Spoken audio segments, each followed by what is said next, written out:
Okay, I think we're going. I'm Peggy O'Neill. Hi, welcome to today's Facebook Live. Today, what we're exploring is how do I learn and listen to the language of the universe. I'm the founder of Answering the Call, a Facebook group where we listen to that nudge that says, I think there's something more to life. Maybe I'm not quite done. Or what is it that I'm here to uniquely live and express?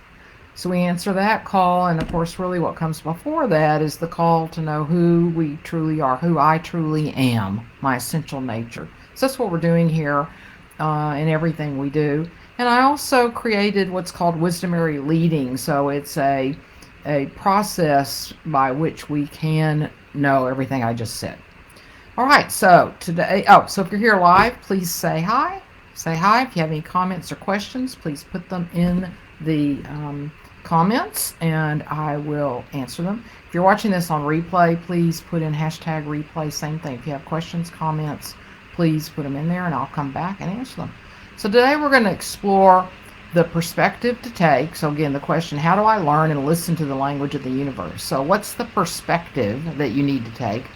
The capacities that you'll want to utilize, the challenges of listening, and why accessing this intelligence is crucial for your dreams to come true and to experience the flow and fulfillment that we actually are.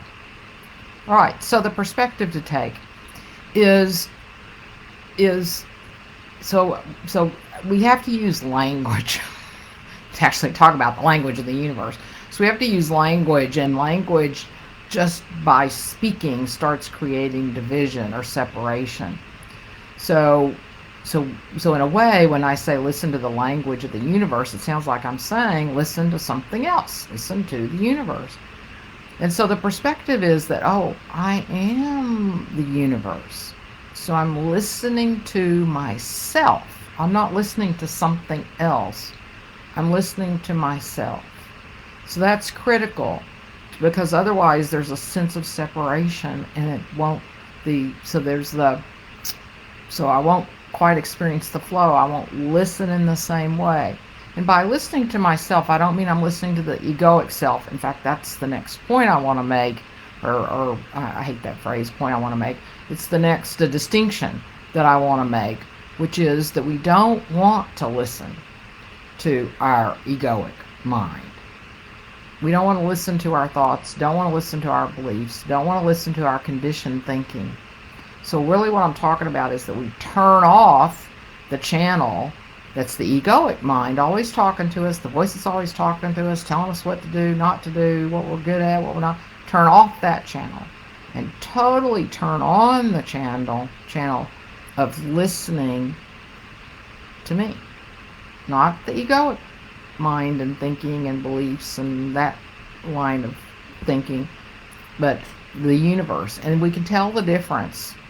The experience of what we hear, and it's not necessarily, we won't hear it probably. It'd be like, how it happens is that that some sort of idea comes to us, our mind does translate it, but the feeling quality is different. It's going to feel warm. It won't feel like it's a real clear sentence or something like that. It'll be undefined. We'll understand it, but it won't be a full sentence. And it has a different quality. So as we learn to listen, we can tell the difference between our egoic mind and our true mind trying to communicate with us. All right, so then the capacities that we want to utilize is that we want to be more sensitive, sensing into life. And we're not very good at this, especially in the Western culture. We've become so desensitized. We're so used to focusing on our thinking and our seeing up here. And we're not used to connecting with our heart, our gut, all of our senses.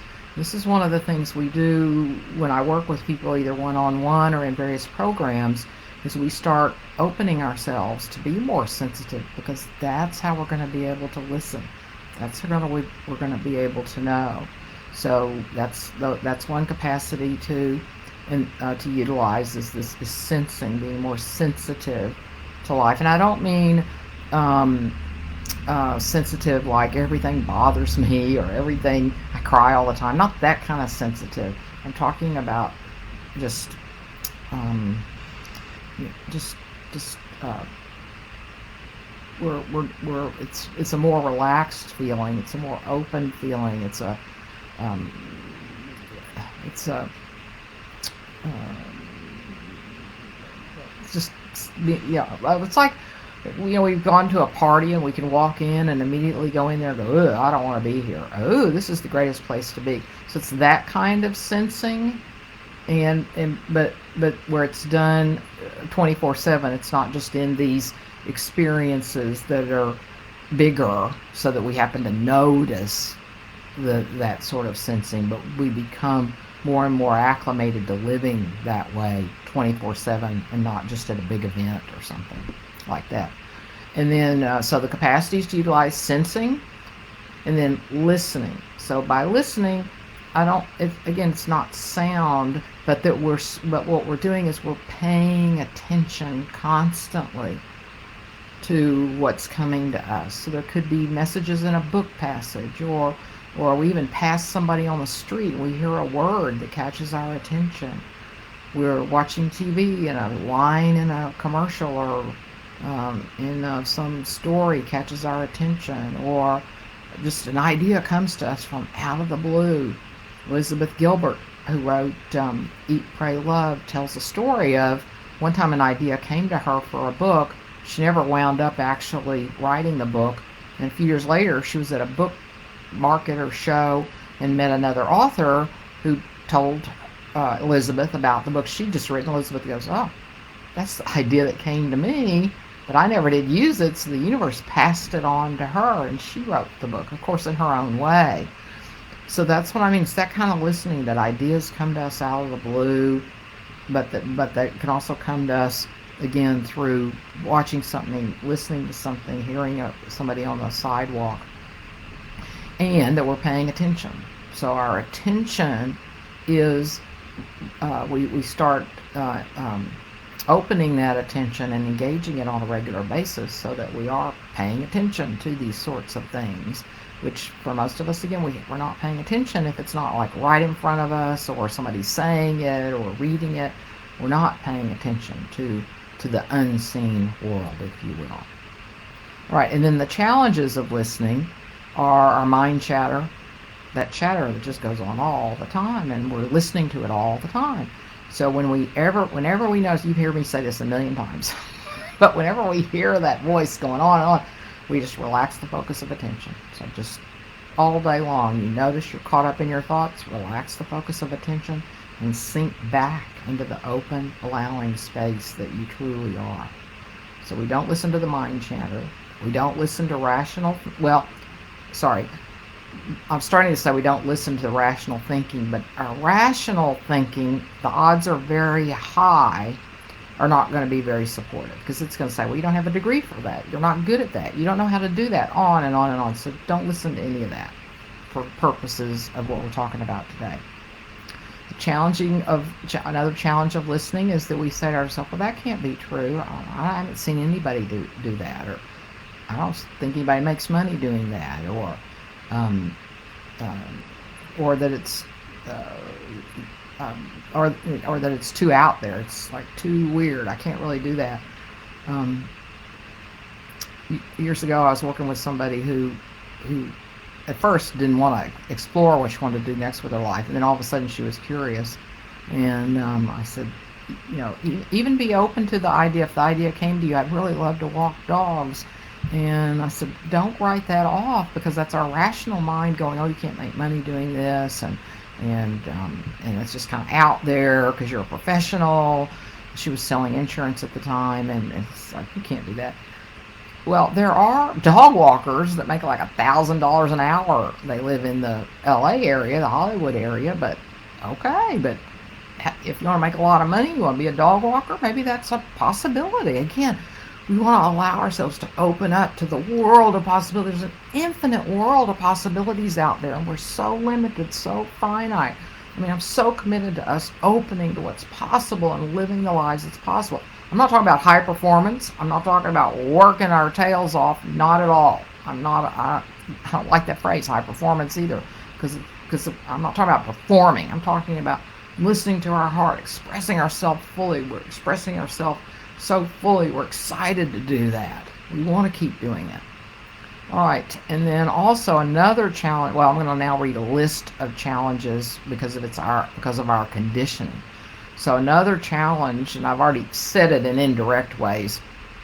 So other challenges to listening to what the universe, again, we're trying to say to ourselves, or we think, well, I've got this education, these degrees, I've spent money on all of this, I have a long career, I've been in this career for a long time, or I still owe money for my degree, it might be wasted money. Again, all those beliefs, they come up when we're trying to really listen. We also are conditioned to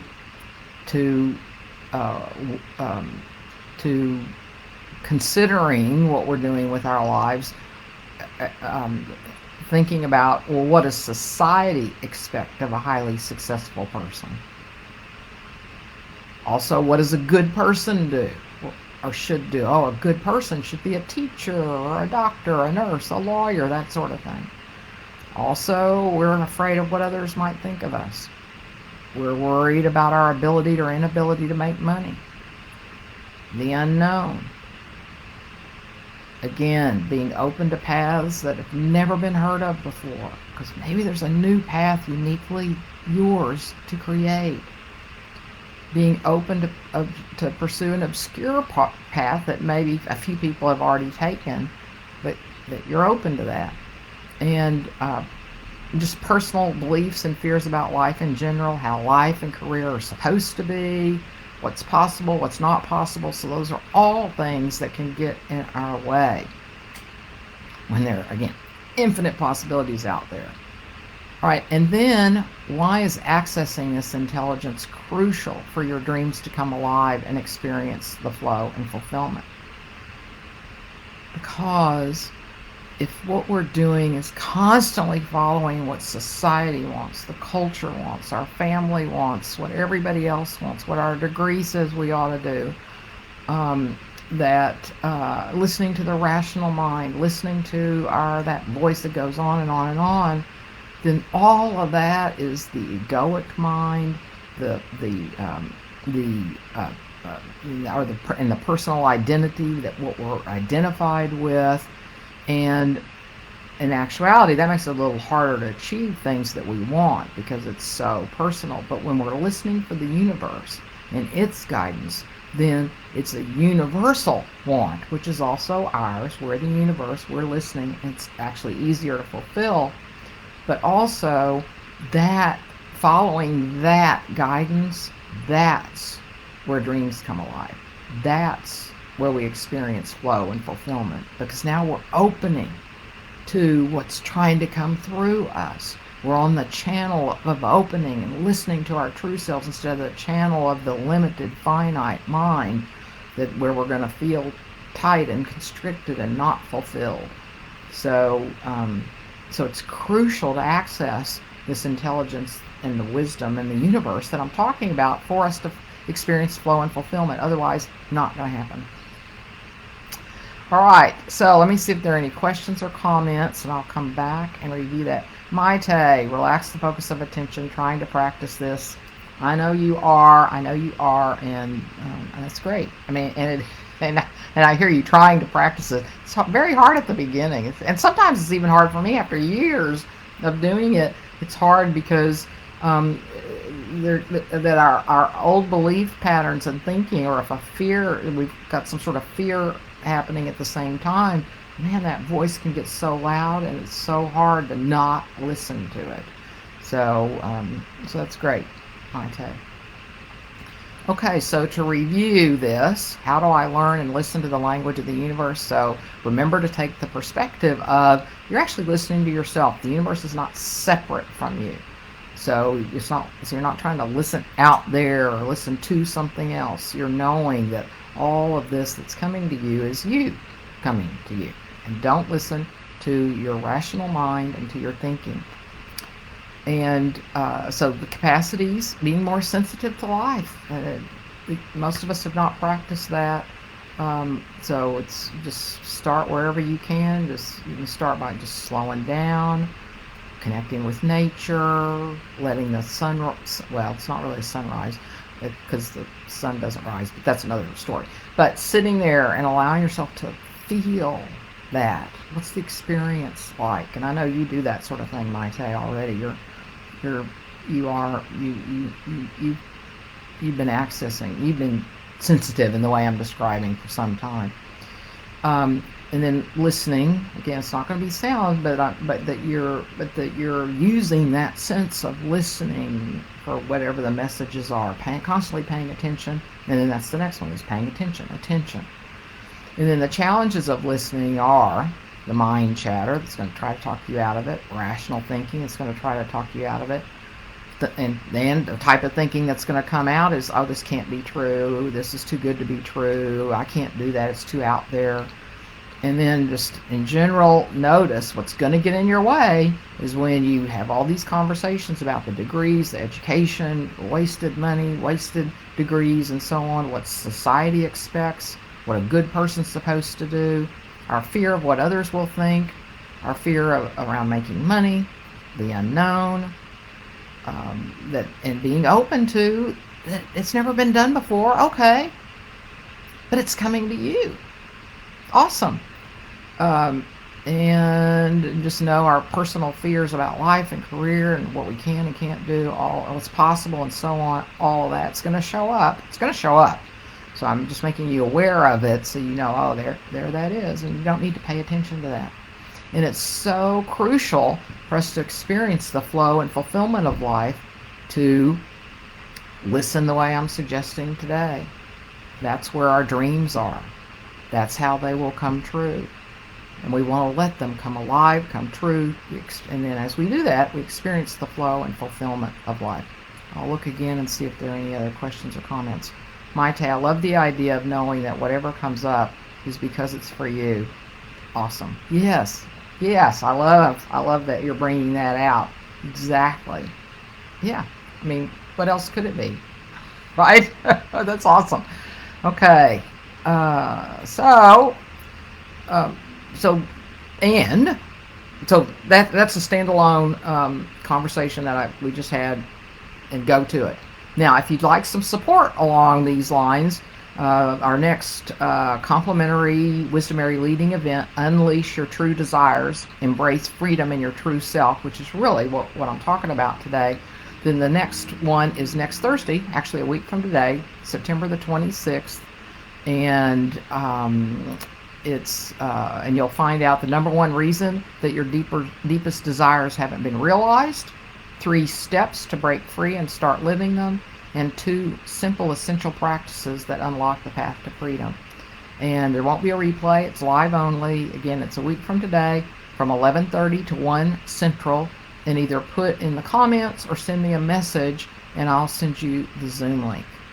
Okay, so I'd love for you to join us, and it's part of this conversation today. I'll definitely support you with living the way I've described today, to live learning learning the language of the universe is paying attention, and you learn the language, how the universe is talking to you.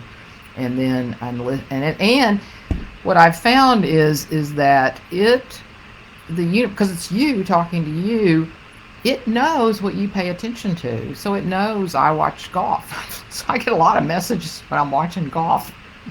Go figure, right? But that's what happens is the messages come where we hang out. And so the universe is really supporting us, as Maite said. It's because of you, and it's supporting you. All right. So wonderful. I hope to hear from you, and that you'll join us next Thursday. And so there won't be a live next week. That will actually replace the live. All right. Have a great evening. See you soon.